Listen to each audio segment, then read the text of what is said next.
the Baldwin Library began as a personal collection from Ruth M. Baldwin. She was a professor at Louisiana State University. Over the years, she was a librarian and also a library science professor.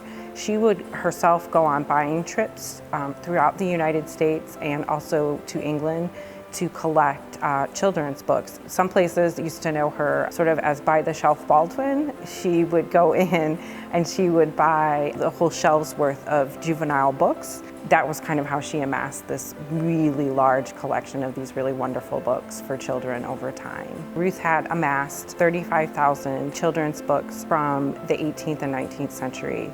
She was looking into donating them to the Library of Congress because her collection was that large and it had that kind of impact. Through conversations with Dr. Baldwin and the libraries, Ruth Baldwin agreed to donate her entire collection to the University of Florida. One of the great things about the collection that Ruth Baldwin did was she amassed such a quantity of materials. And these books, they're rare. They're from the 18th and 19th century, but they're not always good. I mean, they're sort of everything. And so you really get a sense of the scope and the sort of culture around publishing and around publishing for children. The Baldwin is also extremely well known for its comparative editions.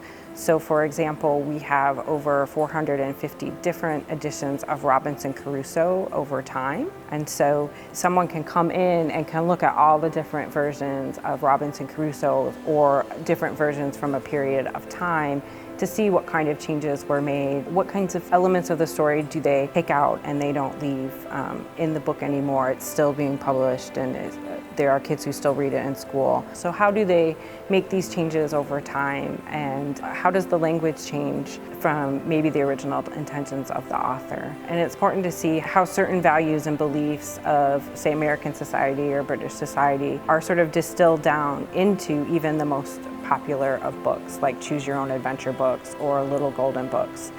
It's one of the richest resources for rare books and for publishing history in the southeastern United States.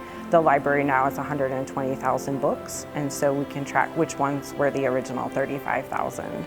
The impact that it has on the UF community and the greater Gainesville community, and even worldwide, is that it is one of the largest historical collections of children's literature in the world. There are only 2 other large children's literature collections in the United States. And so this really stands out and allows the University of Florida to stand out to researchers and scholars worldwide.